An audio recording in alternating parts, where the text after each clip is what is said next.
We're here with Mischa Popoff, and he is an expert on the organic industry and what's been going on there. Thank you very much for being with us. Hey, great to be here. Good to see you, Alex. So tell us a little bit about some of your concerns with organic certifications, the organic industry, and should the average person watching this go out and spend extra money to buy organic products? Yeah, you only want to buy organic from a farmer you know. You basically have to be your own inspector. I was an organic inspector for 5 years. But the way the USDA program works is it's basically an honor system. It's record keeping and record checking.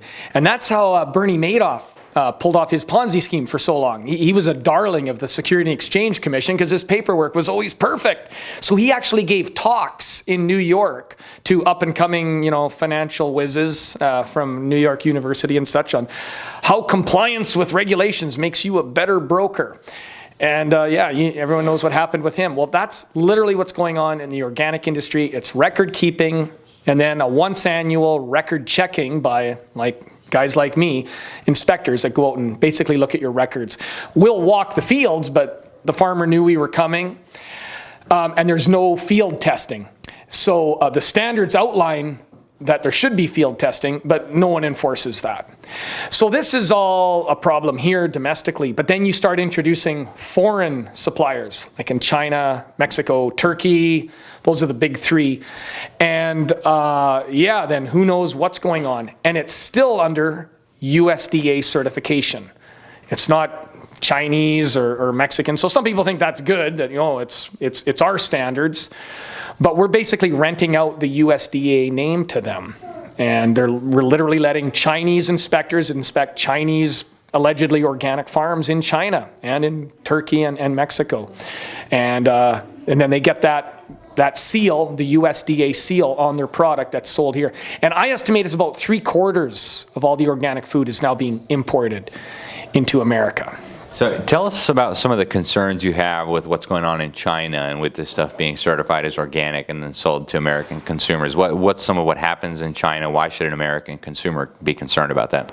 Well, the first thing is they're inspecting themselves. So the International Organic Inspectors Association, they're recognized by the USDA to train inspectors, third-party independent inspectors like me who work on contract. Well, they train the Chinese inspectors who then work for USDA accredited certifiers in China. And a big concern, again, is there's no field testing. It's all paperwork. Supposedly, a Chinese inspector has gone out and actually looked at some of the fields. I don't know, did he? I don't know. And is there any bribes involved? But another big problem, Alex, is, of course, these are a lot of state-run farms. And even in Mexico and Turkey, whether they're state-run or they're corporate farms, most of the people working on the farm don't even know it's an organic farm. They're just following orders, doing what they're told. They're basically serfs, to use an old medieval term. And so if the farmer tells them, put this chemical on, they just do what they're told. And then someone else does the paperwork. And that paperwork, remember, only has to be looked at once a year by an inspector, probably of the same national origin as wherever the farm is. Then, to get it into America, brokers handle the shipping paperwork.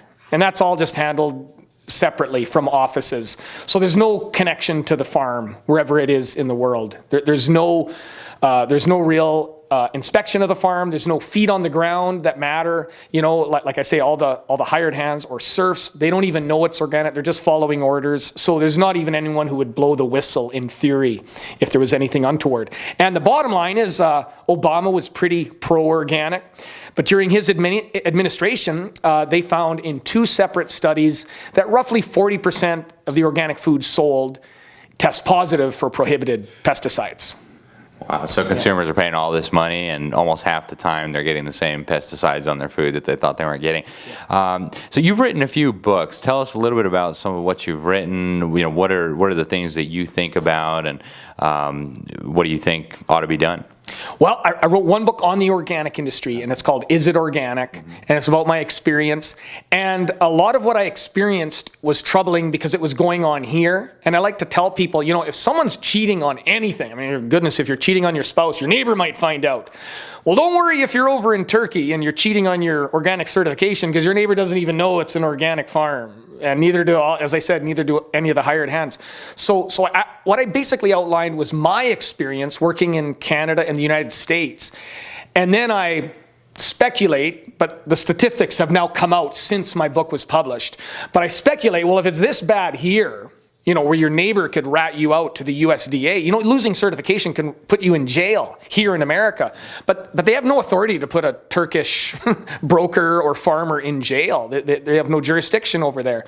So, in the book, I extrapolate my experience here, which wasn't great. I think there was a bit of cheating right here in Canada and the United States. But then I extrapolate that to the foreign countries, and like I say, that's now been borne out by. My book came out just before the Obama administration, so it's been borne out since. And so what's the solution to these issues? What would you tell a consumer to do, and what would you say the government maybe ought to do, if anything? What's the answer to these questions? Well, probably realistically, in my book I describe, well, we should test all farms once a year, but I think I'll go back to where I started the interview. I think just forget it. You got to buy organic from a farmer you know. And he might be what's called organic but not certified organic, because he just doesn't want to do the paperwork. That's another problem. When it comes to compliance, what I called record keeping and then record checking, the average farmer is spending 15 hours a week. That's a small organic farmer. 15 hours a week, you know, you only have a 40-hour work week. And of course, farmers probably work a 60 or 80-hour week because they're living on their workplace.